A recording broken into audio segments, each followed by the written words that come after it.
Breaking news చూస్తున్నాం. ఇటు Iran దెబ్బకి ప్రస్తుతానికి పశ్చిమాసియా వణికిపోతుంది. ఇటు ఫ్రాన్స్ ఎయిర్ బేస్ పై ఇరాన్ బాంబుల వర్షాన్ని కురిపించింది. ఇటు ఇరాక్లోని ఎర్బిల్ సమీపంలో ఉన్న ఈ ఫ్రాన్స్ ఎయిర్ బేస్ని ఇరాన్ డ్రోన్లతోని దాడి చేసింది. ఇటు ఇరాన్ దాడిలో ఇటు ఫ్రాన్స్ చీఫ్ వారెంట్ ఆఫీసర్ మృతి చెందాడు. అలాగే మరో 5 కూడా ఇటు ఫ్రాన్స్కి సంబంధించిన సైనికులు వాళ్ళందరూ కూడా గాయపడ్డారు. వారి పరిస్థితి కూడా చాలా తీవ్రంగా చాలా సీరియస్గా ఉన్నట్టు తెలుసు. ఇటు మంటల్లో ఇటు ఫ్రాన్స్కి సంబంధించిన ఆర్మీ హెలికాప్టర్స్ కాలిపోయాయి.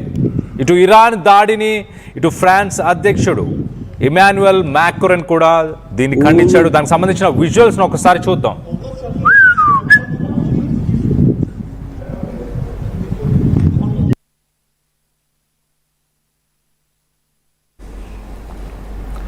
రైట్, మనం ఇరాక్లో ఇటు ఫ్రాన్స్కి సంబంధించిన ఒక ఎయిర్ బేస్ ఉంది. అది ఫ్రాన్స్ ఎయిర్ బేస్ని టార్గెట్ చేస్తూ ఇరాన్ ఇప్పుడు కొన్ని డ్రోన్స్తో దాడి చేసింది. దానిపై ఇటు ఫ్రాన్స్ అధ్యక్షుడు ఇమాన్యుయల్ మ్యాక్రోన్ కూడా స్పందించాడు. దానికి సంబంధించి ఆయన సోషల్ మీడియా మాధ్యమంలో ఒక ట్వీట్ పెట్టాడు. ఆ ట్వీట్ని కూడా మీకు ఒకసారి చదివి వినిపించే ప్రయత్నం చేస్తా. Chief warrant officer Arnaud Freon of the 7th Battalion of Chasseurs Alpines from Versailles died for France during an attack in the Erbil region of Iraq. So మొత్తం మీద ఇటు chief warrant officer 7th Battalion కి సంబంధించిన officer France కోసం చనిపోయాడు. ఇటు Erbil air బేస్లో Iraq సంబంధించిన ఎయిర్ బేస్లో ఫ్రాన్స్ కోసం చనిపోయాడంటూ మొదటగా చెప్పుకొచ్చాడు. దాని తర్వాత to his family, to his brothers in arms, I want to express all the affection and solidarity of the nation. So మొత్తం మీద తన కుటుంబానికి, అలాగే to his brothers in arms అంటే తనతో పాటు పనిచేస్తున్న వ్యక్తులకి, ఆర్మీలో ఉన్న వ్యక్తులు వాళ్ళందరికీ కూడా ఎఫెక్షన్ అలాగే సంతాపాన్ని కూడా తెలియపరుస్తున్నాను అంటున్నాడు. Several of our soldiers have been wounded. France stands by their side and with their loved ones. So మొత్తం మీద కొంతమంది సోల్జర్స్ అక్కడ ఫ్రాన్స్ ఆర్మీకి సంబంధించిన కొంతమంది కూడా గాయపడ్డారు. వాళ్ళందరితో పాటు ఇటు ఫ్రాన్స్ దేశం మొత్తంగా వాళ్ళందరికీ కూడా సానుభూతిని తెలియపరుస్తుంది. వీ స్టాండ్ విత్ దెమ్ అంటూ కూడా చెప్పుకొచ్చే ప్రయత్నం చేశాడు. దాని తర్వాత this attack against our forces engaged in the fight against Deutsche since 2015 is unacceptable. So మొత్తం మీద 2015 నుంచి ఇటు ఫ్రాన్స్ని టార్గెట్ చేస్తున్నారు. ఫ్రాన్స్కి సంబంధించిన ఫోర్సెస్ని టార్గెట్ చేస్తున్నారు. Their presence in Iraq is part of the strict framework of the fight against terrorism. The war in Iran cannot justify such acts. So మొత్తం మీద ఇరాక్లో ఇటు ఫ్రాన్స్కి సంబంధించిన ఎయిర్ బేస్ ఇటు ఐసిస్ని టార్గెట్ చేస్తూ, మేము టెర్రరిజాన్ని టార్గెట్ చేస్తూ మా బలగాలను అక్కడ ఉంచాము. ఇప్పుడు ఇరాన్ తీసుకున్న ఈ డెసిషన్, ఇరాన్ చేసిన ఈ ఘటన వల్ల వచ్చేదేమీ లేదు, దాన్ని జస్టిఫై చేసుకోవడం కూడా కరెక్ట్ కాదు, ఇరాన్ జస్టిఫై చేసుకోవడం కూడా కరెక్ట్ కాదంటూ మొత్తానికైతే ఇటు Emmanuel Macron, France president Emmanuel Macron చెప్పుకొచ్చాడు. అసలు ఏం జరిగింది, ఈ సంఘటనకు సంబంధించిన విజువల్స్ని మనం ఒకసారి చూస్తున్నాం. ఆ విజువల్స్ని మీకు ఒకసారి ఎక్స్ప్లెయిన్ చేసే ప్రయత్నం చేస్తా. మొదటగా ఇటు ఎర్బిల్ అని నార్దర్న్ ఇరాక్కి సంబంధించిన కుర్దిస్తాన్ అనే రీజియన్లో ఈ ఎయిర్ బేస్ ఉంది, ఎర్బిల్ అనే ప్లేస్లో. అక్కడ ఫ్రెంచ్ ట్రూప్స్ ఉన్నాయి. ఫ్రెంచ్ ట్రూప్స్లో పాటు ఇటు ఇంటర్నేషనల్ కౌంటర్ టెర్రరిజంకి సంబంధించి, అంటే ఐసిస్కి సంబంధించి కౌంటర్ టెర్రరిజం కోసం ఒక కోయిలేషన్ని అక్కడ నిలిపారు. దానికి సంబంధించిన వాటిని టార్గెట్ చేస్తూ ఇరాన్ డ్రోన్స్తో మొత్తానికైతే ఆ ఎయిర్ బేస్ని అటాక్ చేసింది. దాంట్లో ఒక హెలికాప్టర్ కూడా ధ్వంసం అయిపోయింది. ఒక వారెంట్ ఆఫీసర్ చనిపోయాడు. దాంతోపాటు కొంతమంది ఫ్రెంచ్ సోల్జర్స్ కూడా చనిపోయారు. అసలు ఇరాన్ ఈ ఫ్రాన్స్కి సంబంధించిన ఎయిర్ బేస్ని ఎందుకు టార్గెట్ చేసిందంటే, ఒకసారి మనం ఒక నెల రోజుల కింద జరిగిన సంఘటనలు చూడాలి.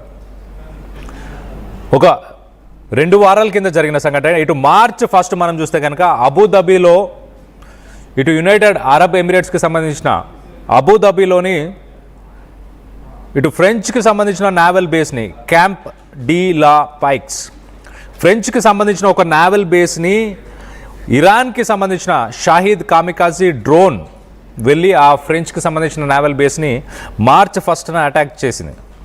ఒక్కసారి ఆ అటాక్ అయిన తర్వాత అప్పుడు ఫ్రాన్స్ అమెరికాతో ఒక ఒప్పందంగా వచ్చింది. అమెరికాకు చెప్పింది ఇటు నా ఎయిర్ బేసెస్ ఎక్కడైతే ఇరాక్లో కావచ్చు, మిగతా అబుదాబిలో కానీ మిగతా చోట్ల ఉన్న ఎయిర్ బేసెస్ని ప్రస్తుతానికి యుద్ధం జరుగుతున్న సమయం వరకు ఆ ఎయిర్ బేసెస్ని అమెరికా వాడుకోవచ్చు, ఇజ్రాయెల్ వాడుకోవచ్చు అంటూ ఫ్రాన్స్ ఇటు అమెరికా ఇజ్రాయెల్తో ఒక ఒప్పందానికి వచ్చింది. ఇటు అమెరికా ఇజ్రాయెల్కి ఫ్రాన్స్ సపోర్ట్ చేస్తుందన్న ఉద్దేశంతోనే ఇటు ఇరాన్ ప్రస్తుతానికి ఎర్బిల్లో ఉన్న ఆ ఎయిర్ బేస్ని టార్గెట్ చేసింది. సో ఫస్ట్ అటాక్ అని చెప్పొచ్చు, ఇటు ఫ్రాన్స్ మీద డైరెక్ట్ అటాక్ అని చెప్పొచ్చు.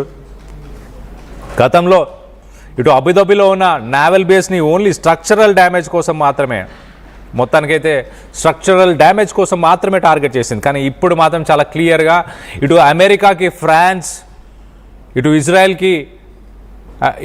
ఇజ్రాయెల్కి అలాగే ఇటు అమెరికాకి ఫ్రాన్స్ సపోర్ట్ చేస్తుందన్న ఉద్దేశంతోనే ఒక డ్రోన్ అటాక్, డ్రోన్లు విరుచుకుపడ్డాయి. ఒక మ్యాసివ్ అటాక్ అని దీన్ని డిస్క్రైబ్ చేస్తున్నారు. దీంట్లో 6 ఫ్రెంచ్ సోల్జర్స్ తీవ్రంగా గాయపడ్డారు, సివియర్లీ వూండెడ్. అలాగే ఇప్పుడు రీజనల్ వార్లోకి ప్రస్తుతానికి ఇటు ఫ్రాన్స్ని కూడా ఇరాన్ లాగింది. ఒక పక్కన స్ట్రైట్ ఆఫ్ హార్మోజ్ని బ్లాక్ చేసి గ్లోబల్ ఎనర్జీ సెక్టర్ని దెబ్బతీస్తాను, రానున్న కొన్ని రోజుల్లోనే ఇటు చమురు ధరలు ఆయిల్ ప్రైజెస్ని $200కి ఖచ్చితంగా వెళ్ళబోతున్నాయి అంటూ ఇటు ఇరాన్ చెప్పుకొచ్చింది. మరో పక్కన ఓన్లీ స్ట్రైట్ ఆఫ్ హార్మోజ్నే ప్రస్తుతానికి ఒక బార్గెనింగ్ చిప్ లాగా యూజ్ చేసి అమెరికా ఇజ్రాయెల్తోని ప్రపంచ దేశాల మీద ప్రెషర్ని తీసుకొచ్చి ఇటు అమెరికా ఇజ్రాయెల్పై ప్రెషర్ తీసుకొద్దామని ప్రయత్నం చేస్తుంది అనుకున్న సమయంలో ఇంకా ఇరాన్ మాత్రం డ్రోన్స్తోని విరుచుకుపడుతుంది. ఇటు ఇరాక్లో ఉన్న ఫ్రాన్స్కి సంబంధించిన ఎయిర్ బేస్ని టార్గెట్ చేసింది. అలాగే ఇరాన్ దగ్గర ఒకసారి మనం చూస్తే కనుక కొన్ని వేలాది డ్రోన్స్, వేల సంఖ్యలో డ్రోన్స్ ఉన్నాయి. అలాగే మిసైల్స్ కూడా ఉన్నాయి. మిసైల్స్ కంటే ఎక్కువ శాతం డ్రోన్స్. గతంలో మనం చూసాం ఇటు యుక్రెయిన్ రష్యా వార్ సమయంలో ఇటు రష్యాకు 10,000 డ్రోన్లను సప్లై చేసింది ఇరాన్. అంటే దాని దగ్గర ఎలాంటి సామాగ్రి ఉండాలి, ఎన్ని వేలల్లో డ్రోన్స్ ఉండాలి. అతి తక్కువ ఖర్చుతో వాడుతున్న ఈ డ్రోన్స్ దాదాపు 200 కిలోమీటర్లు ట్రావెల్ చేయగలుగుతాయి ఈ డ్రోన్స్. ఆ డ్రోన్స్ని యూజ్ చేస్తూ ప్రస్తుతానికి ఇటు ఇరాక్లోని ఆ ఎయిర్ బేస్కి సంబంధించిన, ఆ ఫ్రాన్స్కి సంబంధించిన ఎయిర్ బేస్కి సంబంధించిన విజువల్స్ని మనం చూడొచ్చు. ఆ ఎయిర్ బేస్లో మంటలు అంటుకొని ఆ దట్టమైన పొగతో పాటు ఆ మంటలను కూడా మనం చూస్తున్నాము. సో ఇరాక్లో ఉన్న ఆ ఎయిర్ బేస్ని ఎవరు టార్గెట్ చేశారు? ఇటు ఇరాన్కి మద్దతు పలుకుతున్న యాక్సియోమ్ ఆఫ్ రెసిస్టెన్స్ అనొచ్చు. ఆ యాక్సియోమ్ ఆఫ్ రెసిస్టెన్స్లో భాగమైన ఇటు ఇరాక్లో ఉన్న ప్రో ఇరానియన్ ఫ్యాక్షన్ అషబ్ అల్ ఖాఫ్ అనే ప్రో ఇరానియన్ ఫ్యాక్షన్ ఒక స్టేట్మెంట్ని కూడా రిలీజ్ చేసింది. ఫ్రెంచ్ ఇంట్రెస్ట్లు ఏవైతే ఈ రీజియన్లో, అంటే ఫ్రెంచ్కి సంబంధించిన ఆస్తులు, ఫ్రాన్స్కి సంబంధించిన ఆర్మీ, ఎయిర్ ఫోర్స్కి సంబంధించిన బేసెస్ అన్నీ కూడా అండర్ టార్గెటింగ్ ఫైర్ అంటూ మొత్తానికైతే ఇటు ప్రో ఇరానియన్ ఫ్యాక్షన్ ఒక స్టేట్మెంట్ ఇచ్చింది. సో ఇరాక్లోనే ఉంటున్న, ఇరాన్ని సపోర్ట్ చేస్తున్న ఒక గ్రూప్, ఒక మిలిటెంట్ గ్రూప్ అని చెప్పొచ్చు, లేకపోతే ఒక ప్రో ఇరానియన్ ఫ్యాక్షన్ అని చెప్పొచ్చు. అలాంటి ప్రో ఇరానియన్ ఫ్యాక్షనే ఈ దాడులకి వాళ్ళు పాల్గొన్నట్టు తెలుస్తుంది. సో మరింత ఇటు ఇరాన్ ప్రత్యక్షంగా దాడులు చేయకపోయినా, ఇరాన్ నుంచే డైరెక్ట్గా డ్రోన్స్ని వాడకపోయినా, ఇటు ఇరాన్కి సంబంధించిన హౌతీస్, హెజ్బుల్లా, అలాగే హమాస్, వీళ్ళు ప్రస్తుతానికి ఇటు అమెరికా అలాగే అమెరికాకు సపోర్ట్ చేస్తున్న వెస్టర్న్ కంట్రీస్ అన్నిటిని కూడా టార్గెట్ చేస్తూ ఈ దాడులను నిర్వహిస్తున్నట్టు తెలుస్తుంది. దానికి సంబంధించిన విజువల్స్ని మనం చూస్తున్నాం.